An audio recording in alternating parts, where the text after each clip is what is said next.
আমরা বারবারই বিভিন্ন কন্টেন্টে বলছি যে অন্তর্বর্তী সরকারের বা ডক্টর মোহাম্মদ ইউনূসের নেতৃত্বাধীন অন্তর্বর্তীকালীন সরকারের 15 দিনও পার হতে পারেনি এবং এই সময়ের মধ্যে অন্য কিছু চিন্তা করা বা আমরা গত 2-3 যুগে যে বাংলাদেশের শাসন ব্যবস্থা দেখেছি, এই হিংসা প্রতিহিংসা এইসবের মধ্যে দিয়ে 111-এর সরকার এসেছিল, সেই সময় একরকম একটা চেষ্টা হয়েছিল অন্তত শুরুর দিকে বলা যায়।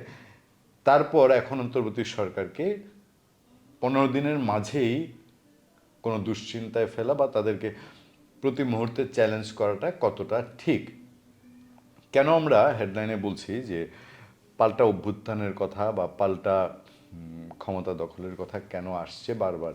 কথাগুলো আমাদের মুখের কথা নয়, কথাগুলো প্রথমে এসছে আমরা যখন 13 আগস্ট রাত গিয়ে আপনাদের সঙ্গে কথা বলছি, মঙ্গলবার গিয়ে বুধবার পড়েছে, সেই সময়ে তার আগের দিন 12ই আগস্ট তত্ত্বাবধায়ক সরকারের স্বরাষ্ট্র উপদেষ্টা ব্রিগেডিয়ার জেনারেল অবসরপ্রাপ্ত এম সাকাওয়াত হোসেন তিনি আওয়ামী লীগ নিয়ে যেসব বক্তব্য দিয়েছেন তার মাঝে একটা কথায় বারবারই তিনি 2-3বার বোধহয় উচ্চারণ করেছেন যে এসব পাল্টা অভ্যুত্থানের চেষ্টা করে আমরা যদি বাংলায় বলি তাহলে কোনো লাভ নেই, বা সেরকম কোনো চেষ্টা করলে সেটার জন্যে যা ব্যবস্থা নেওয়ার সেই ব্যবস্থাই নেওয়া হবে এবং সেই সক্ষমতা কাউকে দেওয়া হবে না।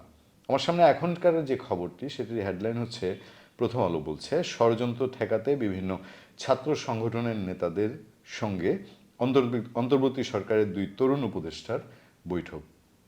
এই উপদেষ্টাদের নেতৃত্বেই এই বাংলা বসন্ত বলি আর যাই বলি এই বৈষম্যবিরোধী ছাত্র আন্দোলনের যে বিজয় এসছে, এখন তারা কি করতে চাচ্ছেন, তাদের পরবর্তী মাস্টার প্ল্যান কি, তারা কতদিনের মধ্যে কিভাবে সংস্কার করতে চাচ্ছেন, রাষ্ট্র সংস্কার যেটা বলা হচ্ছে, তারপর কতদিনের মধ্যে তারা নির্বাচন প্রক্রিয়া যেতে চাচ্ছেন। আমার মনে হয় এটার মধ্যে এই এই জিনিসটা যতদিন পর্যন্ত সামনে না আসবে ততদিন পর্যন্ত এই ধরনের কিছু টুকটাক আলোচনা বা টুকটাক কমেন্ট থেকেই যেতে পারে। আমি হেডলাইনটি বললাম যেখানে বলা হচ্ছে ছাত্র জনতার আন্দোলনের মধ্য দিয়ে গঠিত অন্তর্বর্তী সরকারের বিরুদ্ধে ষড়যন্ত্র নস্যাৎ করতে বৈষম্য বিরোধী ছাত্র আন্দোলনের সঙ্গে ঐক্যবদ্ধ থাকতে সম্মত হয়েছে বিভিন্ন ছাত্র সংগঠন। অন্তর্বর্তী সরকার স্থিতিশীল না হওয়া পর্যন্ত পাল্টা অভ্যুত্থানের যে কোনো প্রচেষ্টা ঠেকাতে তারা একসঙ্গে মাঠে থাকার কথা বলেছে। ছাত্র সংগঠন যেমন বলছে, বিএনপিও বলছে তারা তত্ত্বাবধায়ক সরকারকে যুক্তিসঙ্গত সময় দিতে চায়, তাদের যে পরিমাণ সময় দরকার। বিএনপি মহাসচিব বলেছেন, জামাতে ইসলামী গণ অধিকার পরিষদ বলছে, অন্যান্যরাও বলছে যে তত্ত্বাবধায়ক সরকারকে তারা একটি যথাযথ যৌক্তিক সময় দিতে চায়। ছাত্র সংগঠনও সেই জায়গায় একমত হয়েছে বলে এই প্রথম আলোর রিপোর্টের প্রকাশ।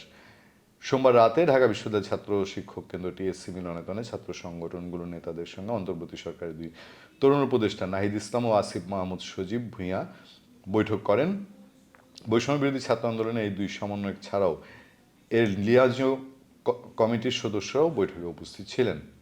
বৈঠকে জাতীয়তাবাদী ছাত্র দল, ছাত্র ফেডারেশন, ছাত্র ইউনিয়ন, সমাজতান্ত্রিক ছাত্র ফ্রন্ট, গণতান্ত্রিক ছাত্র শক্তি, ইসলামী ছাত্র আন্দোলন, খেলাফত ছাত্র মজলিস সহ অন্তত 20টি ছাত্র সংগঠনের নেতারা অংশ নেন। আমি জানি না জামাত ইসলামী ছাত্র সংগঠন, ইসলামী ছাত্র শিবির সেখানে ছিলেন কিনা।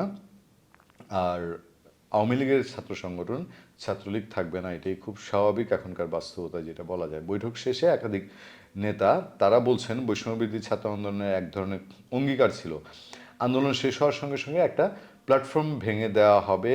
সরকার পতনের পর বৈষম্যবিরোধী ছাত্র আন্দোলনের ব্যানারটিকে নিয়ে ছাত্র সংগঠনগুলোর মধ্যে এক ধরনের দ্বিধা বিভক্তি তৈরি হয়েছে।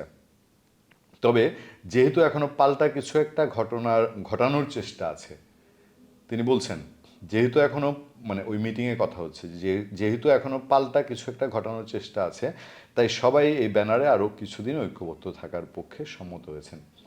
এই পাল্টা কিছুটা বাংলাদেশের জন্য কোথায় কি হতে পারে, বাংলাদেশকে কোথায় নিয়ে যেতে পারে, যদি এই পাল্টা কিছু যারা করতে যাচ্ছেন সফল হন, তাহলে এটা খুব সহজ স্বাভাবিক একজন শ্রমিকও মনে করবেন বাংলাদেশের এখনকার যে প্রেক্ষাপট, এই প্রেক্ষাপটে পাল্টা কিছু করে আর কেউ, এটা আমি রাজনৈতিক শক্তির কথা বলবো, কোনো রাজনৈতিক শক্তি যদি এখন ক্ষমতায় আসেন তাহলে আবার সেই হিংসা বিদ্বেষ, আবার সেই আমরা যা দেখে এসেছি গত কয়েক যুগ, সেদিকে যাব কিনা বা সেদিকে যাওয়া যে বাংলাদেশে যাবে সেদিকে, এটা অনেকেই বিশ্বাস করেন যাই হোক, বলা হচ্ছে ছাত্র সংগঠনগুলো নিজেদের ব্যানারে আলাদা মিছিল বা কর্মসূচি করা থেকে বিরত থাকবে। এই সময়সীমাটা কত হতে পারে সে বিষয়ে বিভিন্ন ছাত্র সংগঠন ভিন্ন ভিন্ন প্রস্তাব দিয়েছে। কেউ 1 মাস, কেউ 2 মাস, কেউ 3 মাসের কথা বলছে। কিছুটা এখানে তারা তাদের মতো করে মতামত দিয়েছেন। ছাত্র সংগঠনগুলো একমত হয়েছে অন্তর্বর্তী সরকার স্থিতিশীল হওয়ার আগ পর্যন্ত সবাই একসঙ্গে মাঠে থাকবে। ছাত্র ইউনিয়ন, ছাত্র ফ্রন্ট তারাও আছে এখানে, যারা সমাজতান্ত্রিক রাজনীতি করেন এবং তারা একত্রিত হয়েছেন। এই জায়গাটা খুবই গুরুত্বপূর্ণ। অন্তর্বর্তী সরকার স্থিতিশীল হওয়ার পর যে যার রাজনীতিতে ফেরত যাবে এবং বৈষম্য বিরোধী ছাত্র আন্দোলন ভেঙে দেওয়া হবে বলে উল্লেখ করেন বৈঠকে অংশ নেয় একাধিক নেতা। তারা আরও বলেন, এর আগ পর্যন্ত তাদের নিয়মিত বৈঠক হবে। পরিস্থিতি বিবেচনায় বৈষম্য বিরোধী ছাত্র আন্দোলন ভেঙে দেওয়ার ব্যাপারে সিদ্ধান্ত নেওয়া হতে পারে। রাজনীতির এই আলোচনাগুলো বা পত্রপত্রিকায় যে খবরগুলো আসছে, এগুলো রাজনীতির ভেতরের কতটা খবর সেটা আসলে একটু সময় বলে দিবে। কারণ এখনও যেহেতু তারাই বলছেন যে পাল্টা কিছু না হওয়া পর্যন্ত সবাইকে একত্রিত থাকতে হবে।